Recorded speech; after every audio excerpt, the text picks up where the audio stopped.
안녕하십니까. 오르가니스트 김춘혜입니다. 교회 음악, 클래식 음악의 뿌리 66번째 강의입니다. 그동안 여러 달 동안 19세기 낭만 시기의 교회 음악을 알아보고 있었는데요. 너무나 많은 그 레퍼토리와 작곡가들이 있어서 정말 어느 분을 또 소개하고 어느 작품을 소개한다는 것이 참 어려웠습니다. 하지만 우리가 또 다른 기회를 통해서 또 좋은 작품과 작곡가들을 또 소개할 수 있기를 바라면서 이 시간은 그동안 했던 것의 총 정리를 한번 해보겠습니다. 먼저 찬송가 228장 오 나의 주님 친히 배우니, 이 찬송가를 소개하겠습니다. 지난 시간에 영국의 교회 음악을 알아봤는데요. 이 시기에 스코틀랜드에서 아주 찬송시를 많이 쓰신 그 목사님이 계신데요. 바로 이 시의 작시자 있습니다. 호레시오 보너 목사님이십니다. 이분은 스코틀랜드 출신의 목사님이신데요. 이분의 가게가 거의 2세기, 그렇게 아주 오래전 한 200여 년 동안 좋은 성직자들이 많이 나온 가게라고 합니다. 그래서 이 보너 목사님의 아버님도 아주 그 학자로서 또 경건한 목사님으로서도 명망이 높았던 그런 기록들이 있었고요. 보너 목사님도 역시 그 좋은 교육을 통해서 그 켈소라는 지역에서 이제 목회를 오랫동안 하신 분이셨습니다. 이분도 굉장히 명설교가였다고 합니다. 그래서 그 지역의 켈소 트랙트라는 그 켈소 문서, 켈소 책자 이런 뜻이겠죠. 그 트랙트를 통해서 하나님의 말씀을 많이 편찬내셨던 분이시라고 합니다. 그러면서 또 종교 시인이라는 명칭도 있고 찬송시를 굉장히 많이 작시하셨습니다. 그래서 평생 보니까 한 30대부터 해서 한 70대까지 찬송 시집을 꾸준히 발간하셨는데요. 8권의 찬송 시집이 있고, 오늘 이 찬송가가 바로 이분이 48세 되던 해에 그 찬송집에 있는 믿음과 소망의 찬송가라는 찬송집에 실려 있는 이 가사입니다. 이 가사를 작시하게 된 계기도 보니까 목사님의 형님도 목사님이셨는데, 형님 목사님이 동생이 워낙 뛰어난 시인이시니까 좋은 성찬 찬송 가사를 좀 써달라고 부탁을 했다고 합니다.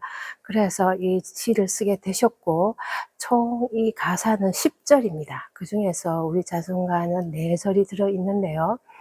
보은호 목사님은 아주 그 많은 시들을 통해서 지금까지도 한 영국과 미국 이렇게 하면 한 100여 편의 찬송가가 불린다고 합니다. 어마어마하죠. 저희 찬송가에도 4장이 들어 있습니다.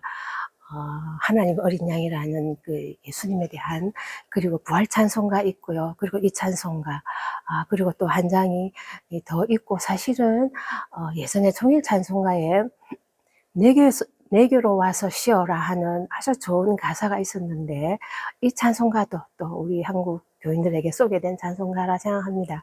이 좋은 찬송가들을 통해서 우리에게 그 영국 스코틀랜드 그 지역에 좋은 그런, 특히 이번 경우는 성찬에 대한 묵상을 우리에게 남겨주는 귀한 찬송가라 생각합니다. 이 찬송가의 곡조는 그 당시에 또 그 영국의 그 작곡가이시고 오르가니스트는 에드워드 덜이십니다.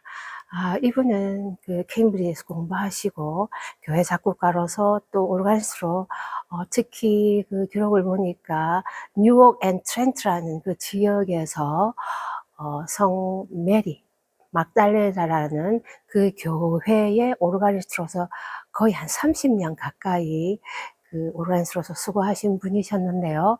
곡도 상당히 많았었습니다. 그래서 영국 찬송가 이 곡조뿐만 아니라 바로 앤썸이죠.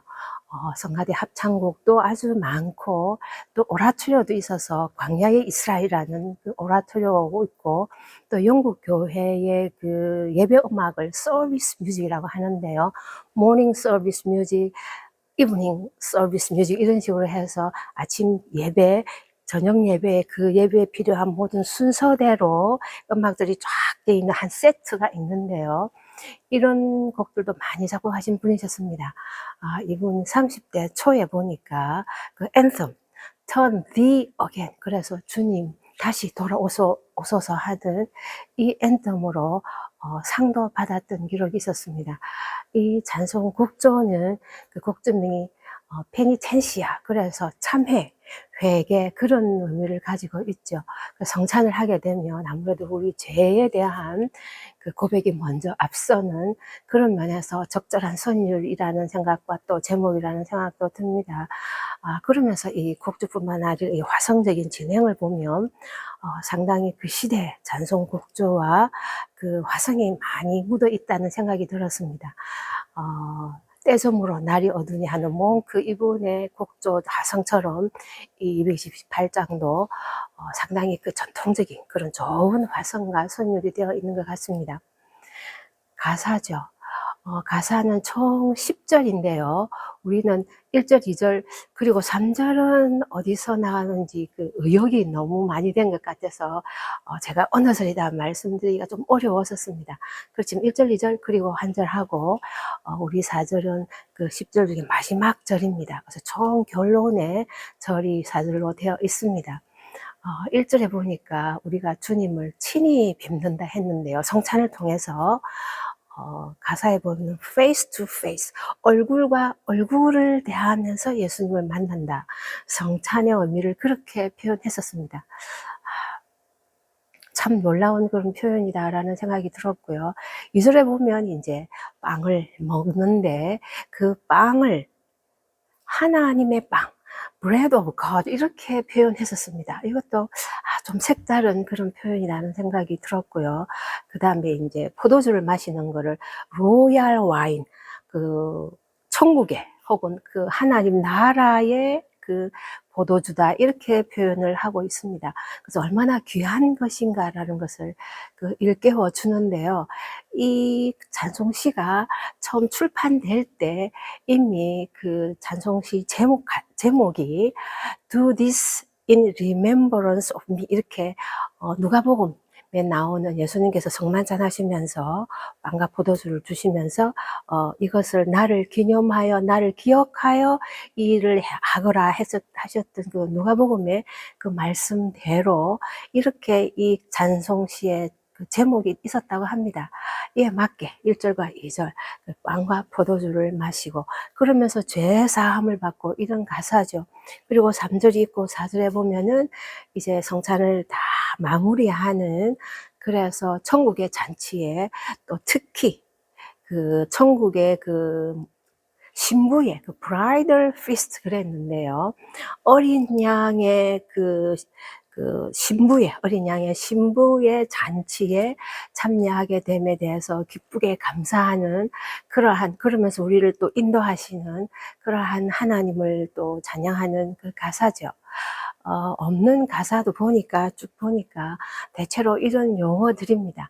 어떤 부분들은 직접적으로 성찬에 그 관계없는 그런 부분도 있긴 있었습니다만은, 지혜라든가 하나님의 지혜, 우리는 지혜가 없고 이런 지혜의 근원이신 하나님을 찬양하면서 또 우리의 죄에 대해서 또 구름 기둥이라는 가사도 있어서 구름 기둥을 통해서 우리가 주님을 따라가고 하나님께서 우리를 인도하신다 하는 그런 성찬뿐만 아니라 하나님을 우리가 예수님을 몸으로 대해서 예수님을 구주로, 하나님을 또 우리의 주로, 영원하신 하나님으로 우리가 받아들이면서 우리의 모든 일생을 맡기는 그런 그 소망의 그런 가사들로 꽉 차 있었습니다. 이 찬송가 우리가 성찬을 자주 하지는 못하지만 여러분들께서 성찬의 그 의미를 가끔씩 새겨보시면서 이 찬송가 가사를 읽어보시고 또 우리가 또 성찬을 할 때에 주님의 그 몸과 그 피를 그 대하는 우리의 그 자세, 그 마음이 더욱더 뜨거워지기를 바라면서 찬송가 조금 더 우리가 관심 있게 불러봤으면 좋겠다 싶습니다. 찬송가 다시 한번 들어보시겠습니다.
이어서 하겠습니다.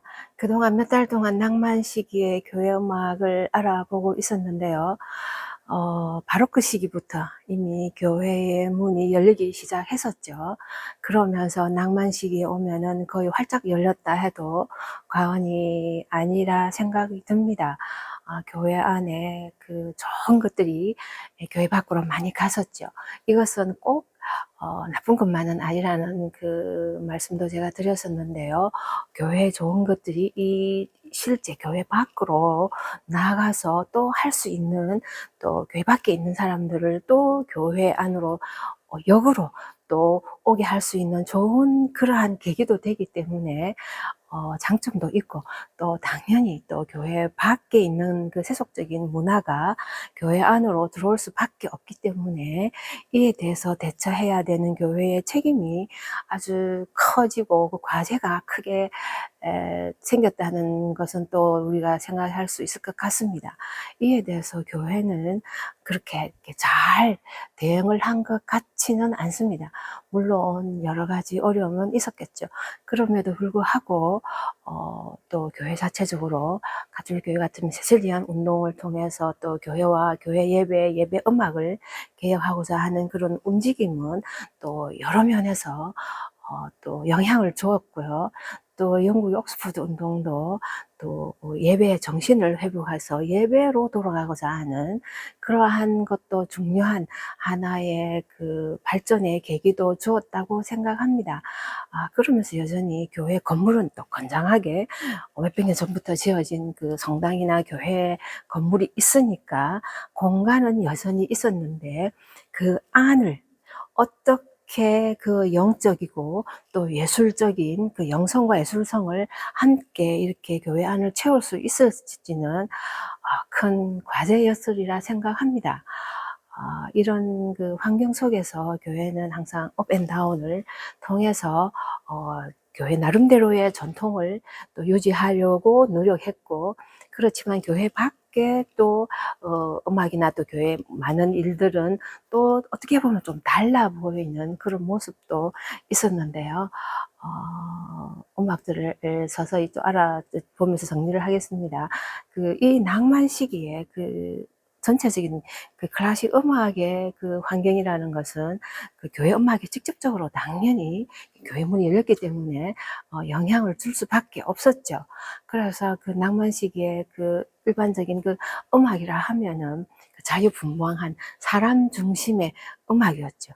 교회 작곡가들이 교회 밖에 그 재정적인 후원을 많이 받으면서 밖에 나가서 좋은 작품 활동을 하면서도 하나님을 그 찬양하는 하나님 대상의 그 음악보다는 아무래도 사람 중심의 사람이 좋아하는, 어차피 그 청중이 일반 교회 밖의 일반인들이니까 그들의 기호에 맞는 음악들을 쓰게 될 수밖에 없다는 이 현실적인 사람 중심의 음악이 발달하게 되죠. 이 연주 회장을 통해서 고상한 그런 음악도 있었지만 바로 그 대중적인 클래시컬 음악이기는 한데 상당히 대중적으로 가는 그런 그 클래식 음악도 많이 발달했었죠.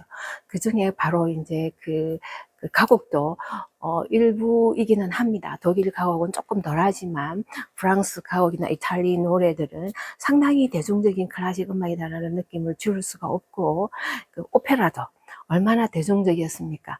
그 고상한 그런 것보다는 깊이 있고 심오한 교회 음악의 그 뿌리에서 나온 그런 음악적인 특성보다는 그 즉각적으로 즐기고 좋고 따라 부를 수 있고 이해하고 그러한 그 사람을 대상으로 하는 클래식 음악이다 보니까 조금 더 가벼워지고 또 즐기려는 그런 경향의 성향의 양식을 가진 음악들이 발달하게 되죠. 그러면 사실은 19세기 후반에 가면은 여러분이 아시는 비엔나 중심의 그 왈츠까지 나오면서 그야말로 그 클래식 음악은 약간 어떻게 보면 극과 극일 수도 있고 좋게 말하면 아주 다양한 그 아주 그 실내학적인 그 어려운 예술성의 음악도 있을 뿐만 아니라 아주 대중적인 쉬운 가벼운 간단한 그런 음악들도 함께 발달을 하는데요. 바로 교회 음악에 영향을 주는 것은 이런 심오한 깊이의 음악도 있겠지만 그것은 어차피 교회에서 나온 음악들이죠. 음악들이고 그 대중적인 클래식 음악의 그 사람을 위한 그런 음악들의 그 영향이 바로 교회 안으로 많이 들어오게 되는 것이었습니다. 그래서 교회 안의 음악은 어떤 면에서는 또 이렇게 규제도 해야 되고 또 나름대로 전통을 좀 지켜가기 위해서 보수적으로 되는 그런 성향도 있다 보니까 교회 안의 음악은 조금 더 소박해지는, 단순해지는, 전통적인 여기에 좀 머무르는 듯한 그런 인상이 조금씩은 어딘가는 보입니다. 그렇지만 교회 밖의 음악은 그 연주회용 교회 음악이 굉장히 많이 작곡되었었잖아요. 그래 거기에 있는 음악들은 더 화려하고 더 규모가 커지고 장대해지면서 어떤 의미의 예배용 교회 음악과 연주회용 교회 밖의 음악의 그 차이가, 간격이 조금 더 벌어지는 그런 느낌을 지울 수는 없습니다. 그렇지만 이것을 서로 완화하려는 또 노력도 굉장히 많이 있어지죠. 교회 음악의 그 양식은 서서히 이렇게 변할 수밖에 없었던 것 같습니다. 교회 음악 양식에서 보면 그 다성적인 거, 그 아카펠라, 이것이 아주 중요한 부분인데요. 그 다성의 그 묘미, 의미, 깊이, 논리, 이것이 일반인들에게는 어렵게 느껴질 수 있습니다.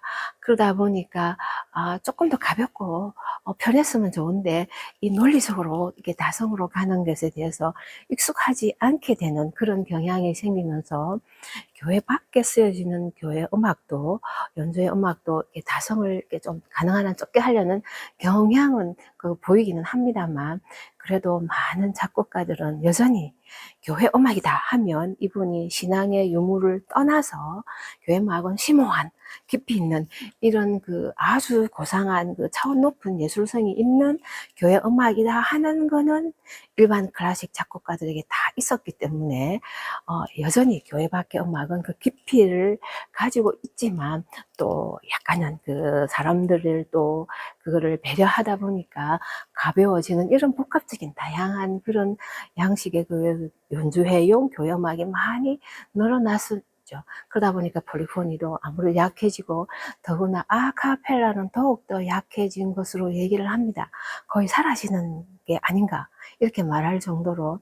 그래서 이 아카펠라 무반주의 그 교회 음악들은 거의 사라지는, 아주 예외적으로 쓰고 오히려 악기를 더 많이 쓰는, 그래서 악기 반주가 거의 필수처럼 느껴지는, 오르간으로 반주를 하든 아니면 오케스트라로 반주를 하든 거의 악기를 동반하는 합창 음악이 많이 주를 이루었죠.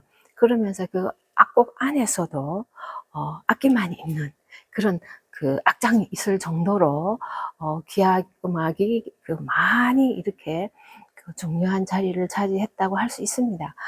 그렇지만 또 이 낭만 시기를 통해서 우리가 교회 음악을 받듯이 그 합창 음악에 보면 또 특별한 것이 그 솔로 중심이 많다는 것이었습니다. 솔로가 예전 같으면 한 악장 따로, 소프라노 악장 따로, 뭐 바리톤 악장 따로 이런 식으로 악장별로 나뉘지는 않지만, 그것보다는 가끔 악장 따로 있지만 주로 그 솔로들이 합창 전체에 들어가 있어서 솔로의 비중이 굉장히 많아지는, 독창을 하든 중창을 하든, 중창도 예전보다 훨씬 더 많아져서 그 합창과 그 독창자들이 함께 그 앙상블을 만드는 이런 교회 음악 합창의 모습들이 더 많아지는 것을 말씀을 드렸었습니다. 이것도 좀 특별한 부분이라고 할 수 있겠죠. 교회 음악은 그동안 있었던 그 많은 그 레퍼토리, 오라토리오, 미사, 레퀴엠, 여러 그 모테트, 그 앤섬을 통해서 작곡은 여전히 되는데요. 여러분이 아시다시피 이제 그 특히 전래 가사를 했던 그 가톨릭 교회의 음악도 전래 가사도 쓰지만 자기 고유의 언어를 쓰는, 독일 같으면 독일 가사로 된 미사, 슈베르트의 미사, 그런 게 있죠.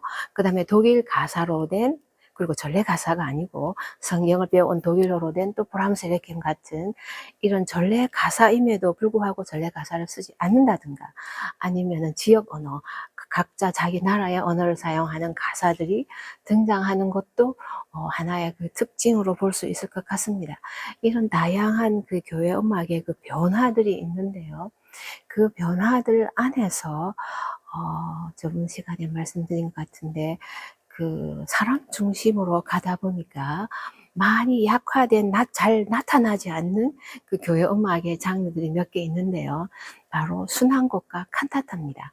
그 순환곡이라 하면 예수님의 그 십자가를 묵상하는 곡인데, 그 바로크 거기까지도 보면은 클래식에는 조금 있고요. 바로크는 굉장히, 물론 바하가 많이 썼지만 또 다른 작곡가도 이와 유사한 그 십자가의 그 말씀들을 토대로 해서 그 순환곡들이 많았었는데요.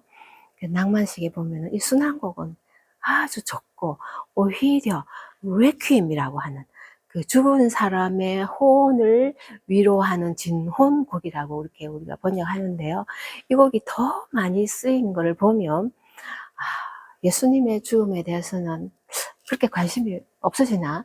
사람의 죽음에 대해서 사람이 영혼이 잘 안식하기를, 사람의 죽음을 더 관심을 두고 더 위로를 하는 이쪽 방향으로 간 것을 우리가 느끼지 않을 수 없습니다. 역시 사람 중심으로 많이 가서 그 음악적인 성향뿐만 아니라, 그 스타일뿐만 아니라 벌써 장르까지도 이렇게 변화가 나타나는 걸 알 수 있고, 그래서 칸타타도 바하 시대 같은 경우는 예배 음악으로 아주 중요한 그 장르였죠. 그렇지만 낭만으로 들어오면은 그 예배 음악으로는 모테트나, 간단한 모테트나 앤섬 정도고, 칸타타가 그리 많지 않습니다. 아주 적고, 그러면서 오히려 칸타타가 또 그 연주회용으로 나타나는 칸타타가 있기는 합니다만은, 그 예배 음악으로서, 그러면서 연주용으로도 아주 뛰어난 예술성을 겸비한 예배용, 연주회용을 함께 겸한, 그 적어도 그 바로크 시기까지 있었던 그런 좋은 곡들이, 낭만 귀여우면 예배 용도의 곡들은 아주 소박한 단순해지는 경향이 있는 반면에, 교회밖에 예술성이 있는 교회 음악은 아주 화려해지고 장대해지면서, 물론 또 다양하기는 합니다만은, 이런 그 서로의 그 격차가 벌어지는 그런 느낌들을 우리가 많이 받았었습니다. 이런 상황에서 교회 음악인들 우리가 살펴보면 또 다양합니다. 예를 들면 신앙인으로서 교회 안에서 교회 음악인으로서 클래식 작곡가로서 교회 음악을 작곡하면서 평생 교회 음악으로 사신 분이 있는가 하면 신앙인이기는 하지만 교회 음악인은 아니고 교회 밖에서 또 음악을 쓰면서 좋은 예술성이 뛰어난 교회 음악을 작곡한 분도 계시고, 아예 신앙인은 아니지만 그냥 예술성이 있는 그런 좋은 교회 음악을 어떠한 그 영감을 통해서, 아니면은 또 종교적인 예술적인 혹은 그 신앙적인 계기를 통해서 잠시 그렇게 해서 또 좋은 교회 음악들이 비신앙인을 통해서 또 나온 이러한 모습들을 보는데요. 이 교회 음악은 역시 그 교단에 따라, 그 교회에 따라 많이 다르다는 걸 느낄 수 있었습니다. 교회 장르뿐만 아니라 그 교회 음악인들까지 그런데요. 지난 시간에 배웠던 영국 같은 경우는 그 사람들이, 그 교회 음악인들이 영국에서는 다 최고의 음악인들이었거든요. 그분들은 클래시컬 한 작곡가이면서 또 교회 음악인이었습니다. 국가적인 작곡가였습니다. 교회의, 국가의 그 후원을 받으면서 국가적인 행사, 또 국가적인 그 교회, 큰 성당, 교회 안에 또 음악들을 작곡했으니까요. 그러니까 여기는 신앙인이라고 우리가 간주할 수는 있겠죠. 교회 음악인으로서, 클래식 작곡가로서 최고의 그런 음악들을 교회 안에서 만들어냈던 분이 아마 영국 성공회 같은 경우라고 얘기를 한다면, 독일 같은 경우는 사뭇 다르죠. 교회 안에는 칸토라는 그 신앙인이, 그 교회 음악인들이 교회 안에서 그 음악을 연주하고 또 그분들의 곡을 작곡하기도 했었죠. 그렇지만 우리가 또 배웠던 또 좋은 그 독일의 그 교회 음악 작품들을 보면, 교회 밖에 신앙인으로서 교회 음악을 작곡한 그 브루크나나 또 라인베르거 같은 그런 좋은 신앙인이면서, 그렇지만 교회 음악인으로서는 아니지만 또 교회 밖에서 좋은 예술성이 뛰어난 예배 음악을 작곡한 그런 케이스와, 칸토 클래식 작곡가로서는 그만한 그 예술성이 못 미치더라도 교회에서 정말 헌신적으로 그 교회 음악을 전통을 이어가면서 또 밖에 있는 좋은 음악도 가지고 와서 또 본인의 곡들을 통해서 그 헌신적으로 교회 안에서 힘썼던 분과 또 교회 밖에서 힘썼던 이런 분들로 좀 나뉜다고 한다면, 프랑스는 많은 작곡가가, 클래식 작곡가가 교회 음악인이기도 했다는 것이 참 남다르다는 생각은 듭니다. 예를 들면 그 세잘 프랑크 같은 분도 굉장히 신앙적인, 헌신적인 그 교회 음악인이었거든요. 그러면서 클래식 작곡가라서 많은 곡을 또 작곡한 분이지 않습니까? 그러면서 여러분이 아시는 그 생상도 교회 오르가니스트였고, 그 외에 구노, 두보아, 그 많은 그 작곡가들이 이 실제로 교회 안에서 그 오르가니스트로서 혹은 교회 지휘자로서 교회 음악을 작곡하고, 동시에 또 교회 밖에 연주회용 뛰어난 그 교회 음악도 작곡한 것을 보면은 그 독일 중심으로 한 그 루터 교회의 음악과, 또 혹은 독일 지역의 그 음악과, 교회 음악과 또 프랑스와 또 영국과는 사뭇 다르다는 느낌은 듭니다. 교회 음악인이 그 신앙인으로서 교회 안에서 헌신적으로 교회를 지키면서 전통을 고수하면서 또 교회 밖에 좋은 음악을 함께 연구하면서 연주했던 그런 분들과, 또 신앙인이기는 하지만 교회 안에서 직책으로는 안 하지만, 못했지만 교회 밖에서 또 좋은 교회 음악을 발전시킨 분도 상당히 중요하고 의미가 있다고 생각합니다. 이것을 동시에 해냈던 그 프랑크나 생상이나 두보아, 그노, 혹은 포레 같은 분들도 또 우리가 뛰어난 분들로 이해할 수 있겠습니다. 우리가 그 낭만시기의 교회 음악을 보면서 여러 가지 그 감회가 있습니다. 교회 문이 열리면서 좋은 교회 음악이 밖으로 빠지게만 한 건 아닐까. 교회 안은 너무 소박한 게 아닐까. 교회 직접적인 그 예배 음악은. 그러나 의외로 영국이나 또 프랑스나 또 독일의 또 많은 또 교회들은 또 잘 유지하면서 밖에 있는 뛰어난 예술성이 있는 음악을 또 함께 흡수하면서 같이 노력을 했던 것을 또 보면서 나름 위로는 받습니다. 그렇지만 여전히 뛰어난 그 예술성이 있는 그 작품들은 연주회용 음악들은 교회 밖에서 많이 작곡되고 더 장대해지고 커진다는 그런 느낌을 지울 수가 없습니다. 어떤 글에 보면 그 종교와 예술에 대해서 이 얘기가 있었는데요. 예술은 종교에 그 눈부신 외투를 입혀주었다. 그렇게 얘기했습니다. 그래서 그 교회는 그 예술을 통해서 그 교회가 훨씬 더 발달할 수 있고 교회 음악이 굉장히 발달했다는 뜻이겠죠. 눈부신 외투를 그 예술은 종교에 주었다, 입혀주었다 이렇게 얘기를 했는데요. 그러면서 그 반대로 또 종교는 또 예술에게 그 심오함과 깊이를 더해 주었다고 얘기를 합니다. 그래서 종교 이렇게 하면 기독교 혹은 신앙으로 들어가면 그 음악이 훨씬 더 깊이 있어지고 심오해지고 하는 것은 모든 예술가들이 동의하는 것 같습니다.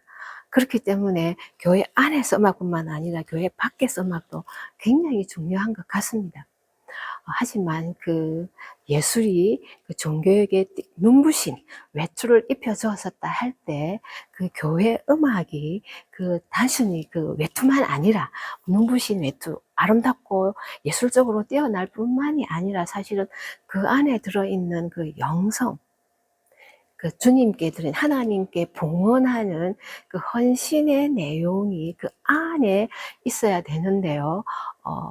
이렇게 시대가 흐르면서 사람이 더 중요하게 되면서 눈부신 외투는 입었을지 모르지만 그 안에 하나님을 사랑하는, 하나님을 경배하는 그 정신과 그 영혼이 점점 약해지는 것은 아닌지 우리가 한번 생각해 봐야 될 점도 있습니다. 우리가 앞으로 또 다른 그 현대뿐만 아니라 지금까지 언급하지 못했던 그 미국의 교회음악도 알아볼 텐데요. 이런 그 영성과 또 예술성이 그 종교와 예술이라는 이 관점에서 어떻게 균형을 이루고 그 뛰어난 위대한 그러한 작품을 우리가 기대하면서도 그 안에 영성을 잃지 않는 헌신의 마음을, 봉헌의 마음을 잃지 않는 그런 좋은 교회 음악, 예배 음악, 그러면서 연주회용 교회 음악들이 꾸준히 작곡되고 또 우리가 또 그것을 들음을 통해서 우리의 영성이 더 높아지고 하나님을 더 이해하게 되는, 더 알게 되고 더 사랑하게 되는 그러한 저희들이 되면 얼마나 좋을까 이런 생각을 하게 됩니다. 또 다음 시간에 또 다른 주제들로 해서 또 여러분 찾아뵙겠습니다. 고맙습니다.